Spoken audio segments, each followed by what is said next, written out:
Kita masuk materi kedua terkait dengan keselamatan dan kesehatan kerja dalam keperawatan anestesi. Secara prinsip sama seperti tadi.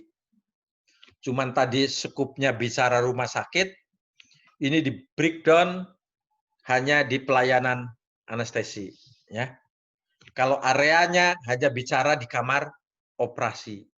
Kalau tadi bicaranya areanya rumah sakit, ini bicara hanya di kamar operasi di mana tindakan anestesi itu dilakukan. Pokok bahasanya ini ya, terkait dengan pengertian, tujuan, ruang lingkupnya, kebijakan, penerapan ya. Penerapan ketiga. Oke, ini tujuannya normatif sekali. Ini pengertian dalam keperawatan anestesi. K3 ya. Segala kegiatan yang menjamin dan melindungi keselamatan dan kesehatan bagi sumber daya manusia, khususnya anestesi, dokter, penata anestesi, dan juga termasuk sumber daya manusia yang ada di kamar operasi pada umumnya. Siapa? Teman-teman perawat bedah, teman-teman dokter bedah, teman-teman terkait dengan kebersihan di kamar bedah, maupun lingkungan kamar operasi melalui upaya pencegahan kecelakaan kerja dan akibat kerja di pelayanan anestesi. Ini kegiatan untuk menjamin dan melindungi. Kira-kira ada gambaran K3 di anestesi? Menjamin dan melindungi keselamatan.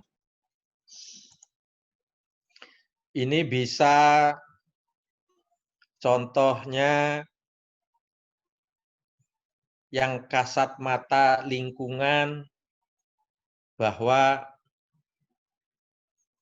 tidak area di situ dari pencahayaan, dari tata udara, dari kelembaban, dari kegiatan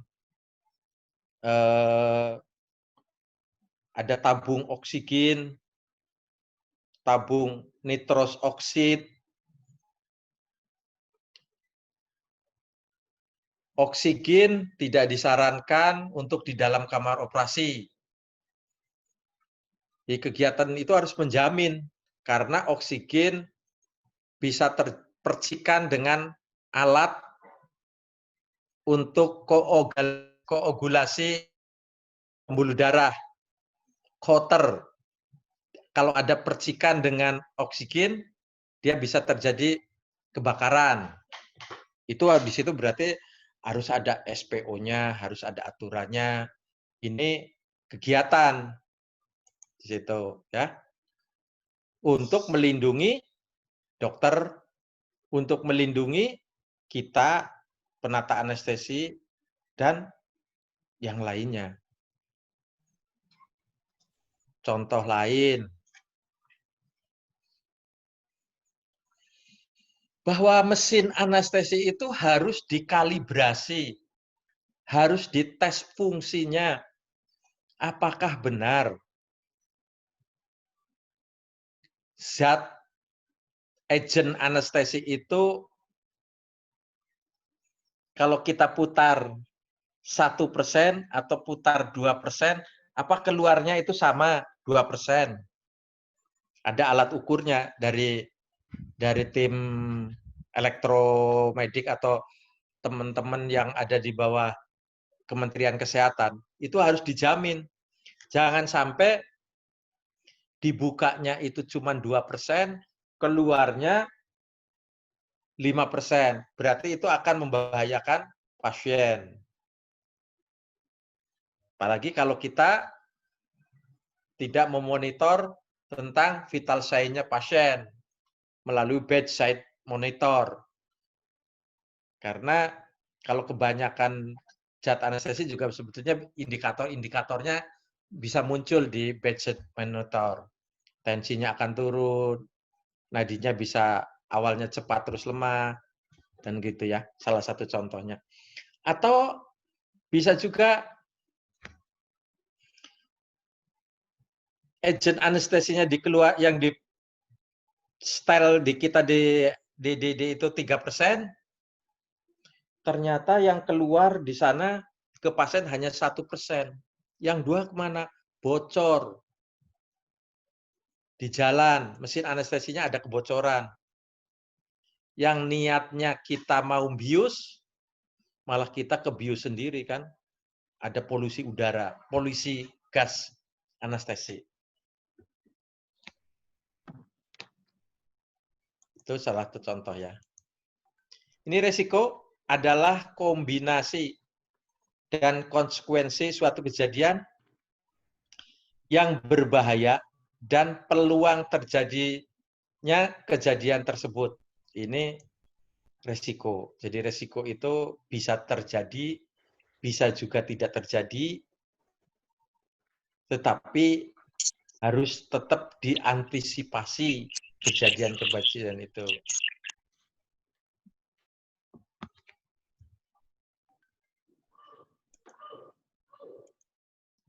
Ini ruang lingkupnya, lingkungan kerja, lokasi aktivitas.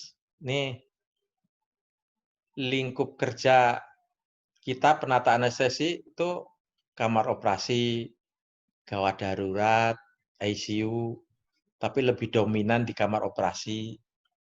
Ya. Alat kerja dan bahan, peralatan anestesi, gas anestesi, kelengkapan dan kondisi harus diperhatikan. Ini peralatan harus diperhatikan dari mesin anestesi tadi, misalnya kebocoran, apakah laringoskopnya itu berfungsi dengan baik, apakah blade laringoskop itu didekontaminasi setelah pemakaian. Itu jika tidak dilakukan dekontaminasi, ada kemungkinan transmisi bisa ke kita, bisa ke pasien. Gas anestesi juga begitu tadi, misalnya ada yang harus dilakukan harus tersentral, ya. Jangan sampai tertukar mana N2O, mana nitros oksid. Walaupun sebetulnya sudah diatur sedemikian rupa.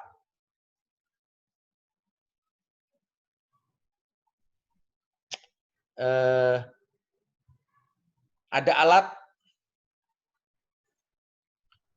tidak memungkinkan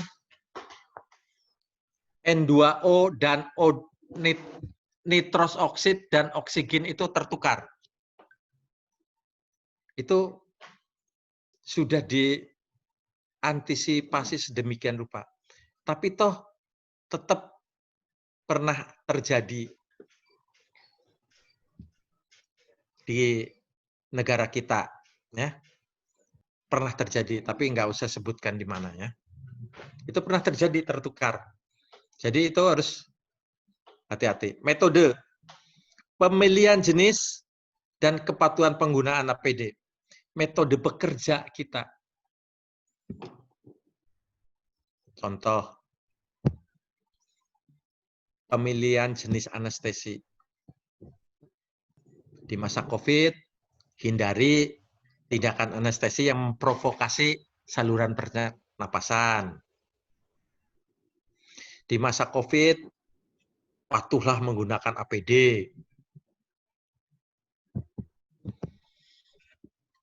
Jika kamar operasinya tata udaranya tidak baik, ventilasinya tidak baik, hindari tindakan anestesi yang menggunakan agent anestesi atau gas anestesi. Karena kalau ventilasinya tidak baik, polusi itu tidak dibuang, dia akan menumpuk di dalam ruangan, sehingga disadari atau tidak, nanti sampai rumah, ternyata badannya bau obat anestesi. Pak Tarhijo, nun sewu, untuk slide-nya nggak jalan, Pak. Masih pakai slide yang lama. Slide yang pertemuan pertama yang muncul.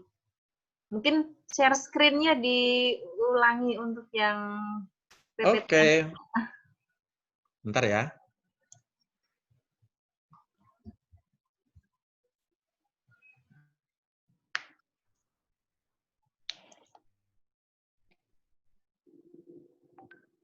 Betul kok, Bu? Ini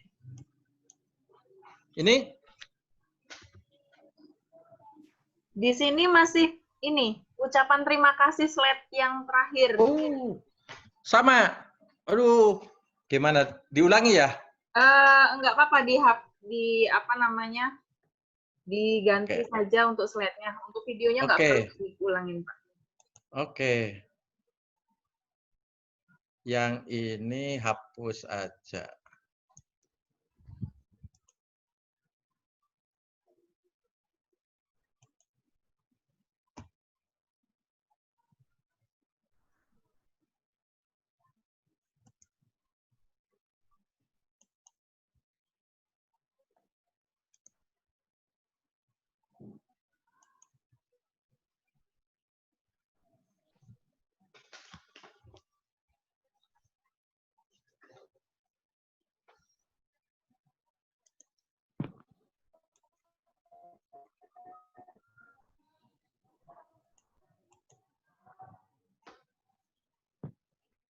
Oh, iya. Ini belum masuk kali, belum masuk sini.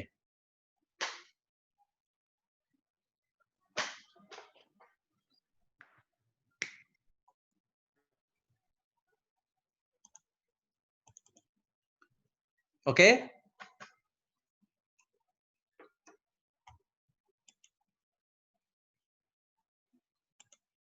Ini udah muncul ini, Dek? Dek? Sudah, Flora? Sudah, Pak. Udah. Udah, Pak. Udah. Udah, Pak. Mantap. Udah, Pak. Udah? Anjir. Tadi ini nggak muncul? Tadi nggak muncul, Dek? Tulisan Ini nggak muncul, terima Pak, nggak kasih, muncul. Pak. Oh. Enggak ada, Pak. Diem aja. Ya? Oke. Oke. Terima kasih ya koreksinya. Ya, Pak. Ini tadi Iya, udah Pak. saya sampaikan. Ya, agak gagap sedikit lah. Baru. Iya. Oke. Tapi ada COVID jadi nambah saya semangat untuk pengen tahu. Ini udah ada ya, muncul ya. Ini tadi yang saya terangkan, pemilihan jenis anestesi.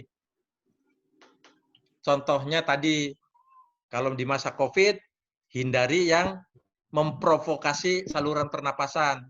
Karena kalau memprovokasi saluran pernapasan, ada kemungkinan terjadinya droplet, ada kemungkinan terjadinya aerosolisasi yang bisa transmisi kepada kita. Makanya yang paling aman kalau di masa COVID, jenis anestesinya apa? Ada yang tahu? Menghindari provokasi saluran pernapasan, menghindari, berarti jenis anestesinya apa? Bujangga, Made, Bin, ya. Apa kira-kira? Regional anestesi ya.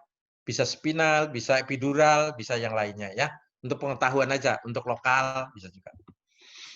Ini kebijakan terkait dengan keselamatan dan kesehatan kerja di rumah sakit terkait dengan pelayanan anestesi. Ini kebijakannya harus ada pedoman tentang pelayanan anestesi. Tadi seperti yang pertama, memuat tentang standar fasilitas. Fasilitas pendukung. Harus ada SPO tentang pelayanan menunjang anestesi. Contohnya SPO tentang premedikasi, SPO tentang anestesi regional, SPO tentang lumbal fungsi. Ada SPO-nya. SPO tentang timbang terima pasien. SPO berkomunikasi, SPO tentang penggunaan obat. Pedomannya di 6 sasaran keselamatan pasien. Ada yang masih ingat 6 sasaran keselamatan pasien? Ini Vika Gading. Gading, ingat 6 sasaran keselamatan pasien? Yang ingat? Yang itu Pak, benar obat gitu. Ya, yang identifikasi pasien. Yang ada 6. Identifikasi pasien. Identifikasi pasien. Terus? Komunikasi efektif. Sip, 3. Pengawasan obat yang penggunaan obat yang berbahaya. Ya, misalnya penggunaan morfin, penggunaan larutan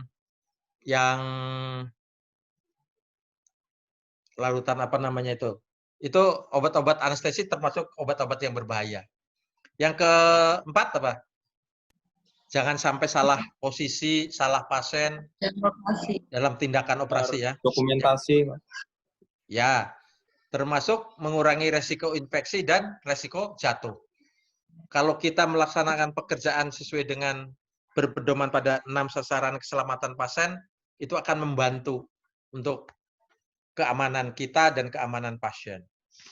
Yang berikutnya pengembangan pendidikan dan pelatihan. Ini harus ya. Penata anestesi pun harus mengupdate terus. Dan itu sudah dituntun atau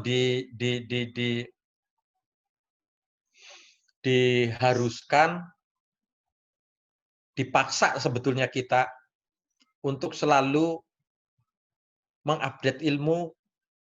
Contohnya, setiap kita mengurus STR, surat tanda registrasi ya, harus mempunyai 25 SKP. Salah satunya mengikuti kegiatan seminar, workshop, pelatihan, dan sejenisnya. Itu salah satu bentuk pengembangan pendidikan.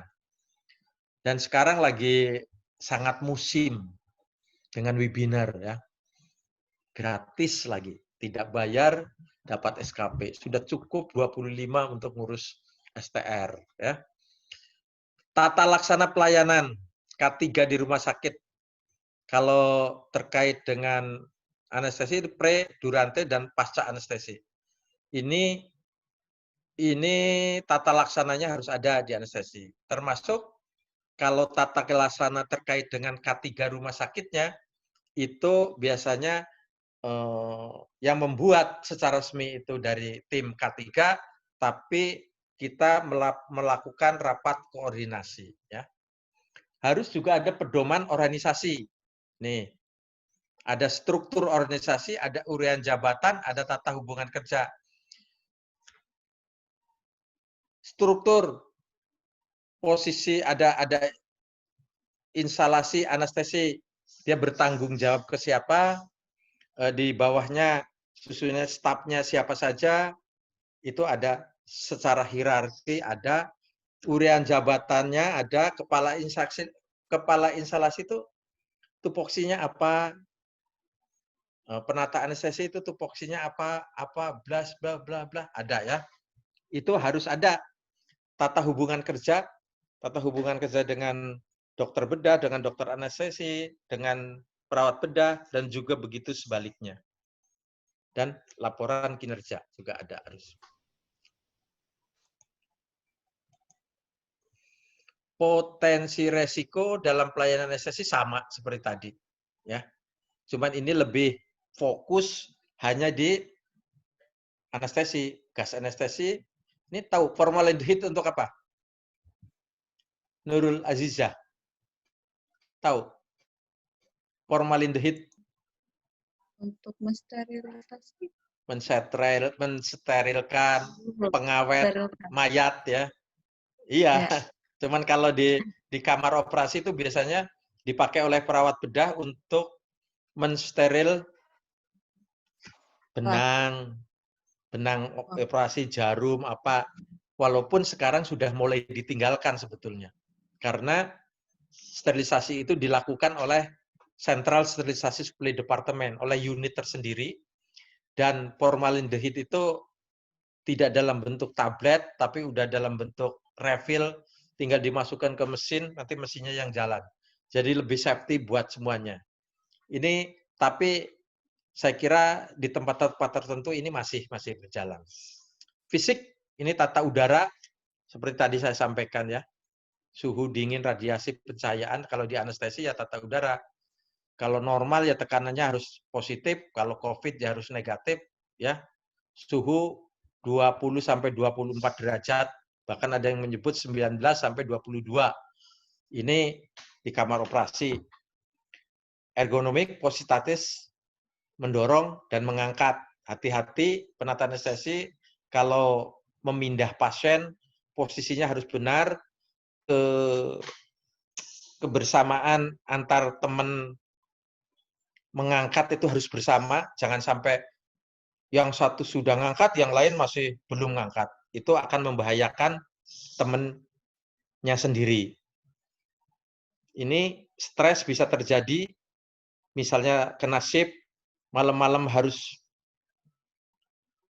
tidur, tahu-tahu malah dipanggil karena ada pekerjaan yang harus dikerjakan sito. Atau jam kerja yang harusnya jam 2 pulang, atau jam 4 pulang, tahu-tahu pekerjaan operasi memanjang, karena pekerjaan tindakan operasi itu tidak bisa diduga. Ya. Biologi, yaitu mikroba, cairan tubuh itu darah, cairan paru, cairan otak, cairan sendi, itu terkait dengan yang biologi. Ini sarana tata udara seperti tadi dengan tekanan positif untuk melindungi pasien. Exhaust fan 60 cm dari permukaan lantai seperti tadi saya sampaikan ya. Sarana pengaman, meja operasi dan tempat tidur mencegah jatuh. Ya. Apalagi ini kita di anestesi harus hati-hati, kita banyak memberikan obat yang berdampak sedasi, berdampak membuat ngantuk, berdampak membuat halusinasi, berdampak membuat ya halusinasi, bisa jadi resiko jatuh itu kemungkinan ada. Sarana tempat duduk untuk menghindar duduk di lantai. Jadi kita tidak disarankan duduk-duduk di lantai kamar operasi. Ya. Ini gas anestesi yang standar tersentral. Penempatannya tabung N2O, O2 dan N2O resiko jatuh. Membentur kepada personil dan sekitarnya. Dan biasanya yang ditakutkan terjadi ledakan, bisa terjadi kebakaran. Pemilihan obat anestesi yang tepat dipertimbangkan, hindari yang berdampak pada kesehatan anestesi. Contohnya obat-obat anestesi yang mengakibatkan hepatotoksik, itu kalau bisa dihindari. Karena pekerjaan kita bukan sekali, tapi setiap hari, setiap saat. Jadi hindari obat-obat yang membahayakan kita jika masih memungkinkan. Ya. Ini penerapan pelayanan anestesi dalam pandemik COVID. Ini saya kira sama ya.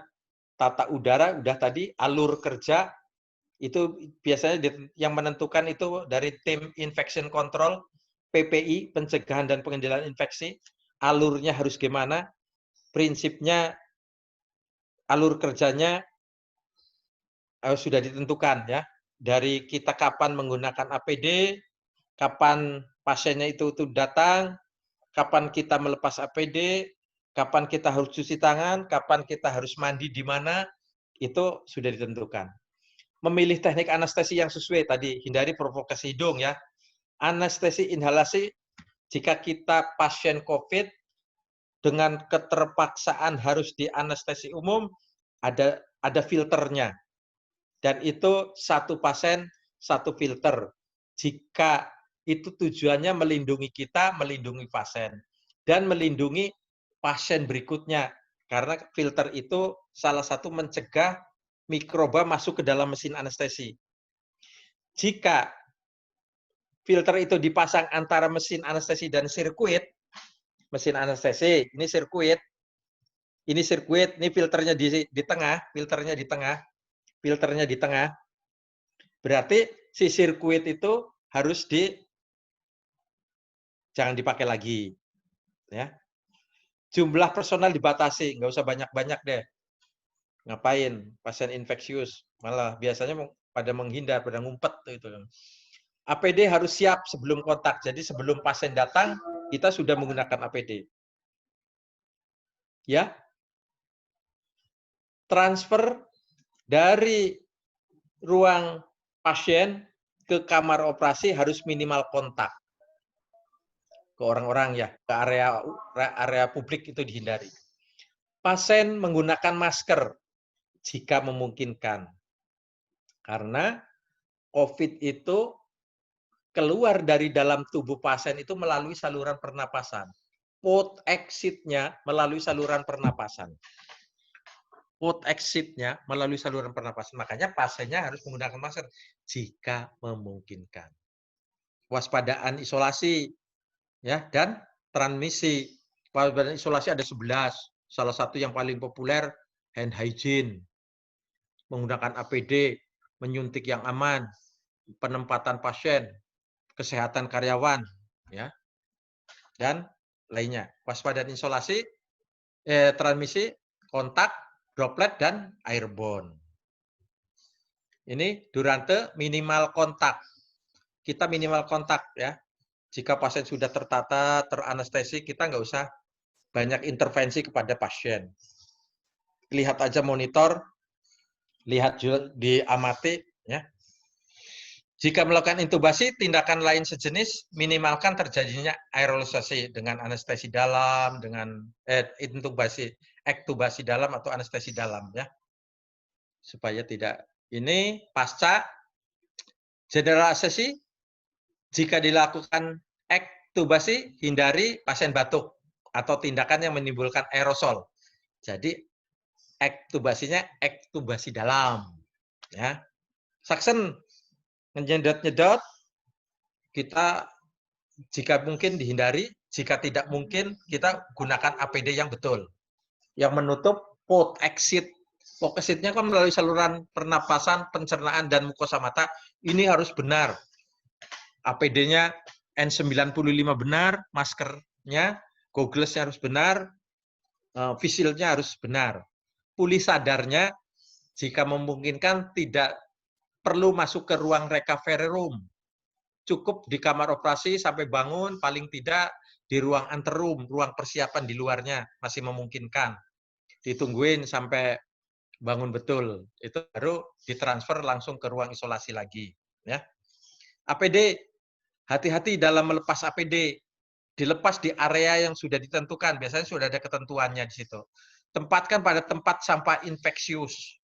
Dan jangan lupa cuci tangan dan mandi untuk kasus-kasus yang COVID. Ini saya termasuk seumur hidup baru menangi KLB COVID, cukup mengasihkan juga sebetulnya.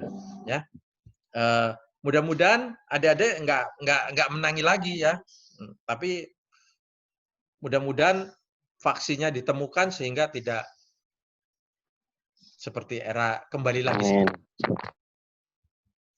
Ini jangan lupa terkait dengan COVID, terkait dengan pipe moment, sebelum kontak, sebelum melakukan tindakan aseptik, setelah terkena cairan tubuh, setelah kontak dengan pasien, sebelum pulang. Harus tahu. Lihat di Google, ya. Ya.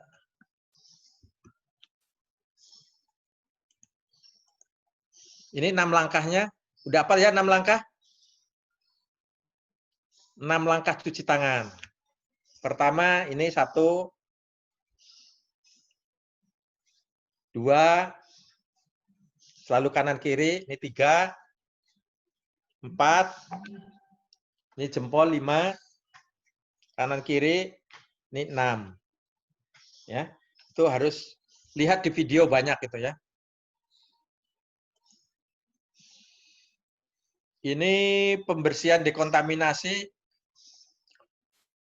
proses membuang semua sebagian besar patogen ya dari permukaan benda yang terkontaminasi.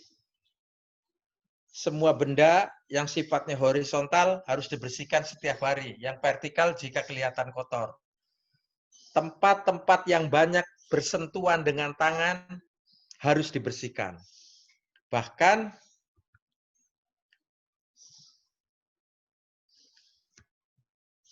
seperti tombol-tombol flowmeter, E2, vaporizer, agent discharge anestesi, itu harus dibersihkan setelah pemakaian, khusus pasien COVID tuh.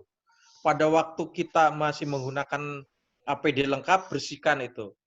Supaya pada penggunaan berikutnya sudah aman. Karena COVID itu bisa nempel di tempat-tempat yang banyak dibawa oleh tangan.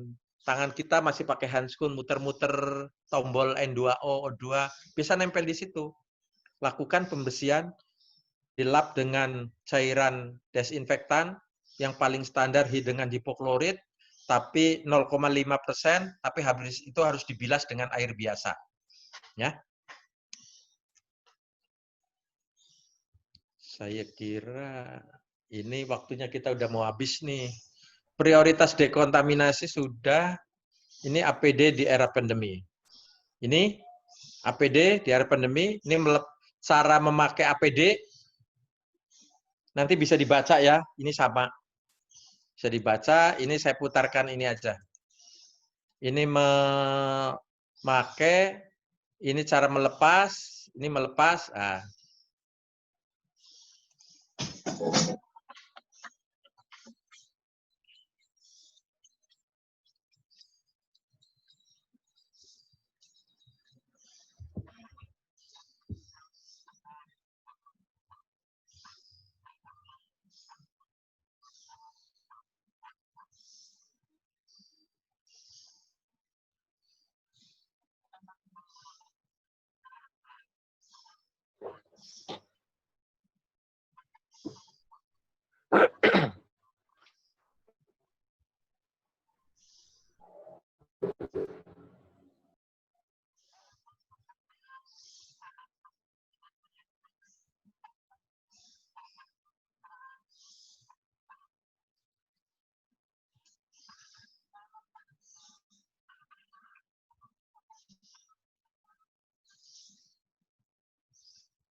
Itu tadi pertama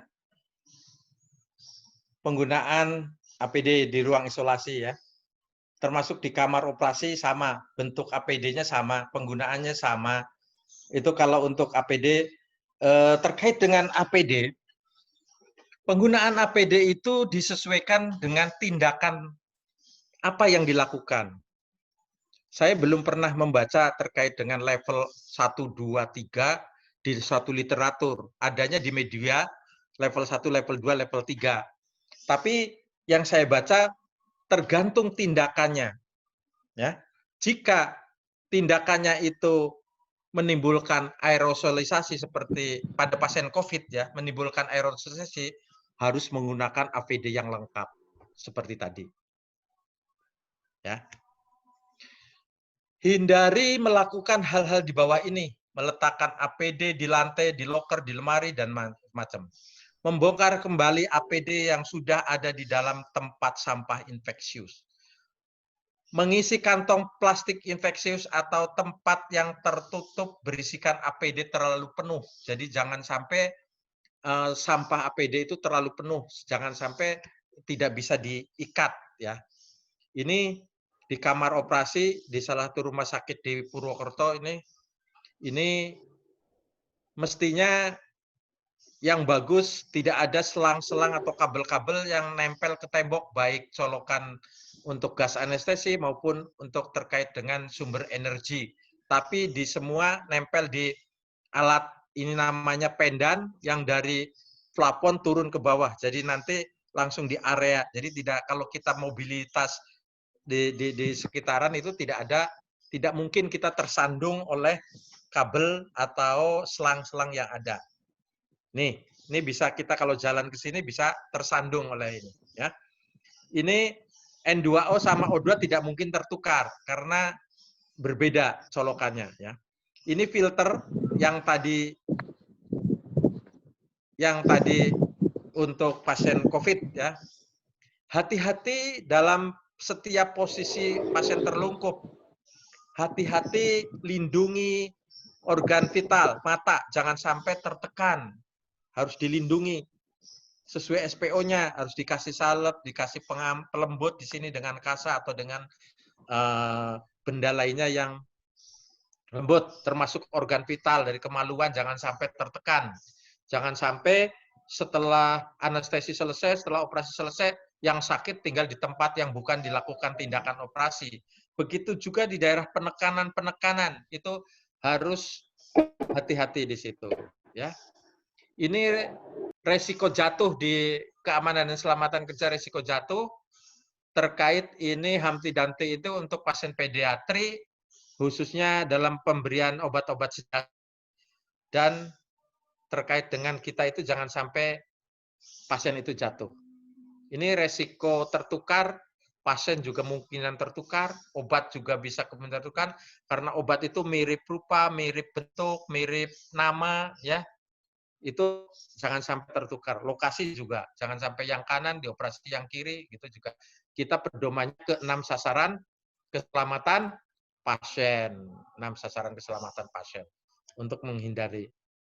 Oke. Finish. Ada yang ditanyakan? Ada, Pak.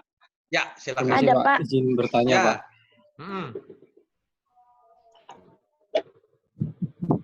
Saya Boleh. Siapa yang nanya?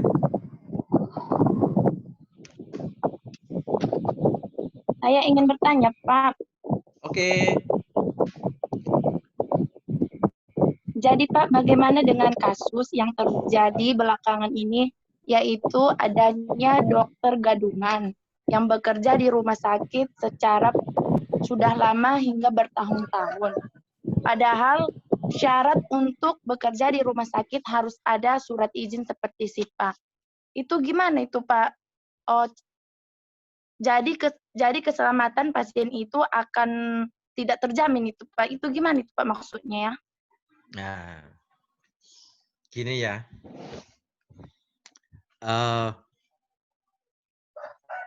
Mestinya dalam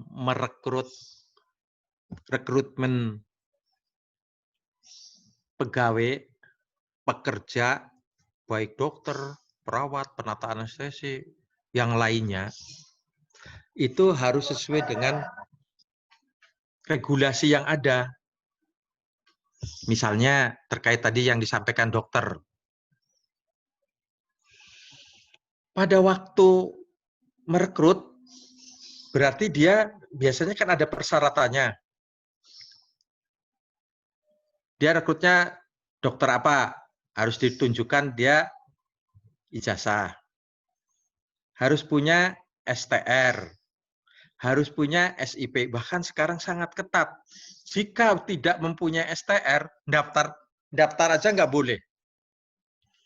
Belum punya SIP, melakukan pemeriksaan intervensi ke pasien pun tidak boleh. Ya. Dan pada saat masuk, itu ada yang namanya tim kredensial. Dia diuji di situ.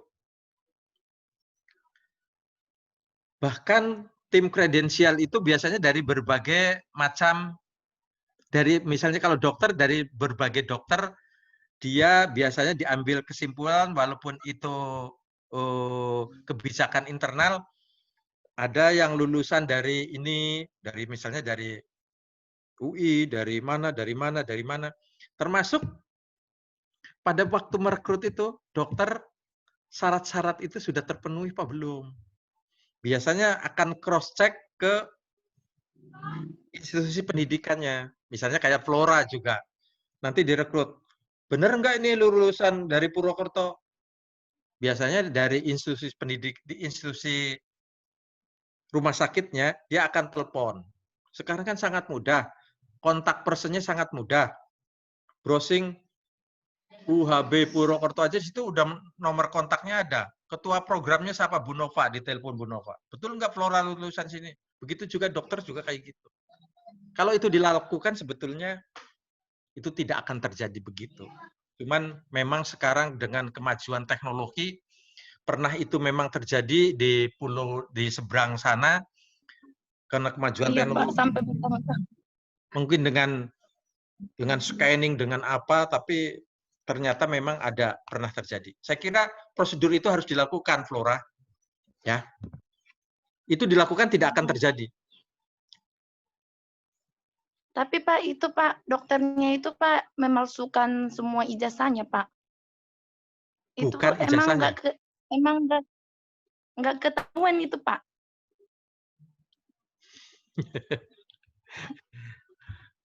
tapi akhirnya ketahuan. Iya Pak, tapi setelah bertahun-tahun dia bekerja, itu pun ketahuan karena ada pasien yang melaporkan karena dokter ini meminta biaya yang lebih dari pasien tersebut, padahal dia sudah digaji dari pihak rumah sakit gitu Pak. Ya. Ya kasuistis itulah ya.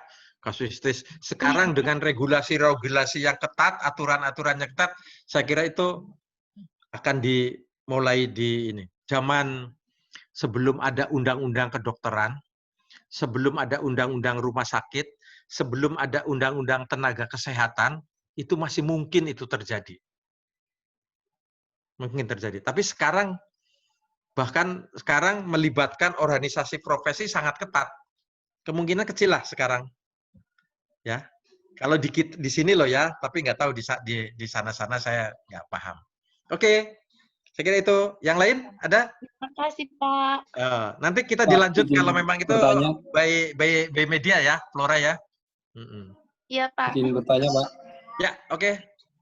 Gading. Iya Pak.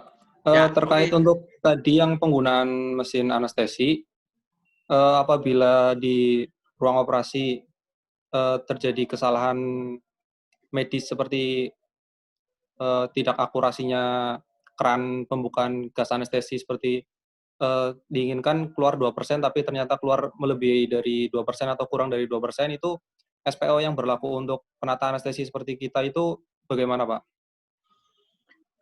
Untuk yang semacam itu, makanya mesin anestesi itu harus dikalibrasi. Tes fungsi ada alat bantunya. Jika itu tidak memenuhi syarat, dia akan mendapatkan label merah. Itu tidak boleh digunakan. Siapapun yang menggunakan, baik penata maupun dokter, itu nggak boleh menggunakan itu. Mesin itu harus minggir, harus dilakukan perbaikan atau pengadaan yang baru, tergantung masih memungkinkan diperbaiki atau tidak ya. Itu makanya sekarang kita dituntun oleh akreditasi. Akreditasi itu menuntun kita sesuai aturan. Jadi aturannya mesin itu harus dikalibrasi. Ya harus ada tandanya bahwa mesin itu harus dikalibrasi.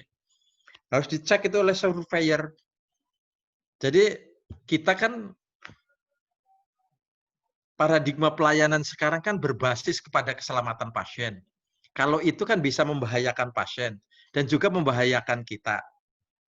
Ya harus diinggirin tuh mesin anestesi. Nggak boleh digunakan. Ya, itu Gading. Ada yang lain? Ya.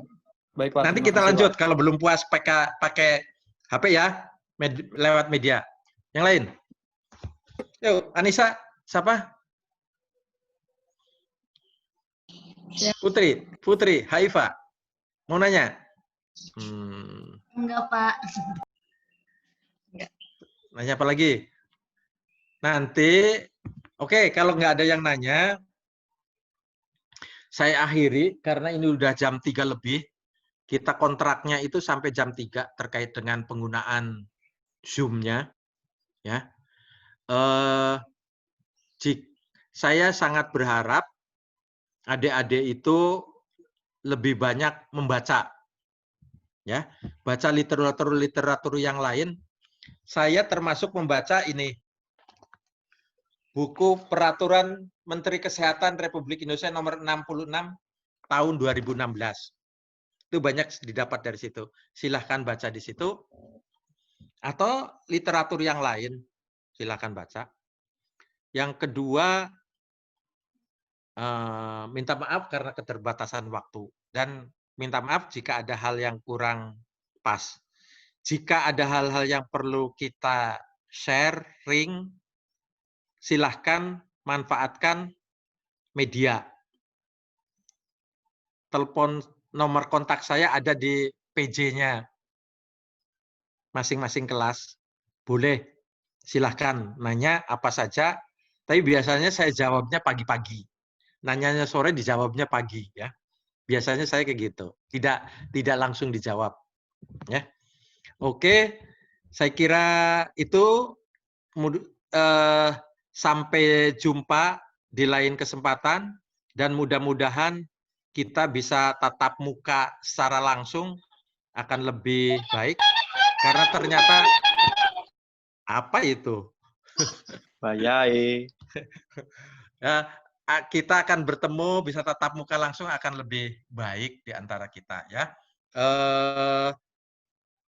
Dan mudah-mudahan kita tetap diberi kesehatan. Jangan lupa tetap jaga protokol kesehatan.